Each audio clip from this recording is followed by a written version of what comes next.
All right, so it's Michael Asante. We're here with Mr. Marc Ecko, founder and chief branding officer of Complex Media. What do you take from the Revolt Music Conference in tonight? You know, it's good to see the energy of a venue where, you know, young folks who are really passionate about wanting to be into the music business or break in could come and kind of congregate, and then also synthesize, like, you know, some pretty smart panels from really meaningful players in, you know, both the brand, media, and music industry. So having come up with my very first trade show with Jack the Rapper when I was, you know, 20 years old, I remember going down there and airbrushing there, and, you know, it wasn't as organized on the kind of the panel side of the equation in terms of the info that you could extrapolate. Yeah. And I think, you know, Puff's done to use his media leverage to kind of get that out there on his terms and tell both kind of the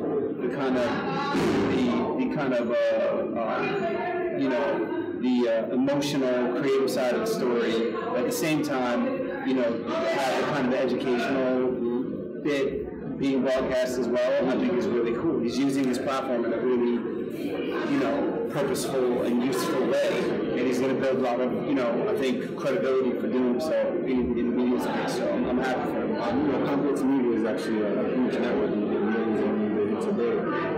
What kind of strategies, you know, have you put in place to ensure that you maintain consistency as well as credibility?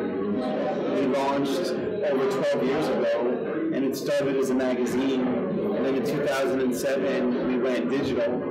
And it was really because we had to, because we couldn't afford not to. We started writing on the wall rather to just print as a means of monetizing. And, you know, I think the core, you know, a company is really only as good as the people inside of it. So, you know, we have a lot of really, you know, thoughtful, connected, you know, thought leaders that help editorialize the voice of the platform every day.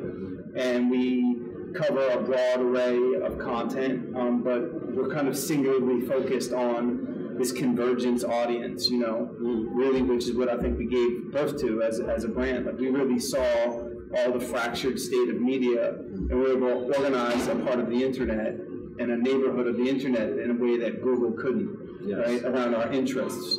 And it was no algorithm that put that together, but it was human relationships. And I think that is what will continue our growth.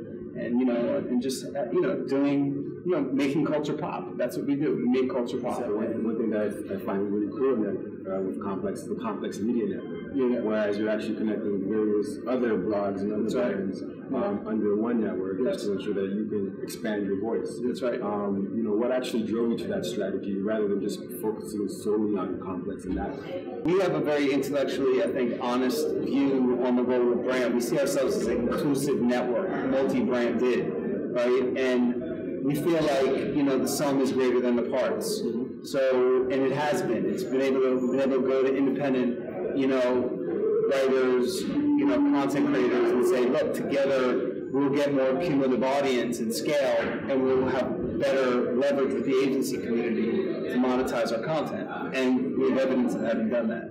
So, you know, I think it was a function of saying, like, look, you know, we kind of look at ourselves as like a host to a party, but we have like a Switzerland neutrality about our brand. Like, we're not trying to like overshadow anyone else's brand, and having kind of been on the come up, built businesses in the past, you know, you could often get lost in the ego of your singular brand. And I think, you know, when you add us all up together, I think that's when it becomes a threat to traditional media. You know, it's like if we're going to take on YouTube, we're not going to do it alone. Yes.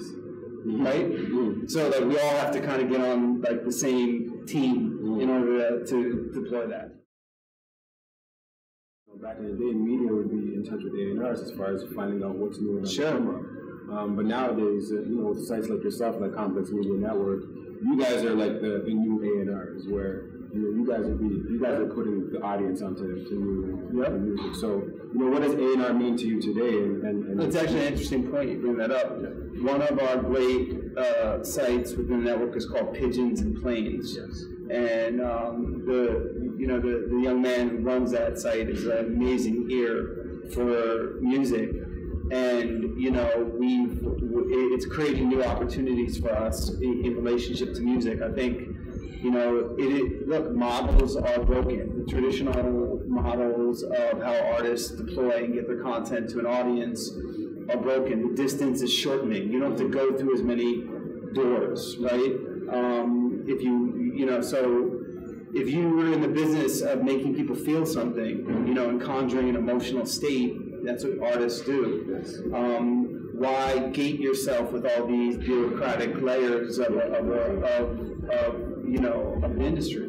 So media can be really good strategic partners for artists. How do you ensure that, while you get so much content being pushed to you, that you maintain quality assurance and make sure that, stand to the level? Quality is about the quality of the people in the organization. And, what you try to do is distribute the power base so that you're enabling as many voices as possible. When, there's no, it's not healthy, and now we've got hundreds of people, in our own organization, plus the additional hundreds in our network. When things kind of pop in the zeitgeist, it's kind of a magical moment, right? You can't, through nepotism, make that happen. You can't top down make that happen. So when shit pops, it just pops, and you can't will it to happen. So, I've seen it. I've seen us going in, where we were like, that's going to be a hit, or that's going to go, that one, that's a little sketchy, I don't get that. And when shit gets pulled from the audience and kind of, catches that emotional virality, it just happens. And so there's this kind of very quid pro quo relationship between the audience and us as broadcasters. Yes. Right? So it kind of self-regulates itself in a lot of ways, right? And in the instances where you try to push too heavy or pull, you often just can't you can never replace the magic of just something organically popping. What continues to drive you? What inspires you? What makes you wake up every day and say, hey, my name is Marc Ecko, and I'm going to accomplish something today? The fact that I'm like a life learner. I really don't know, in a really kind of,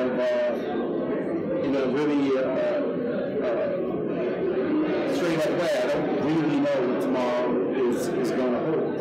And that excites me and scares me, right? So that drives the hunt, right? And I've found that when I allow myself to be driven for the hunt rather than the game, the capture, I'm the most happy and I do the best work.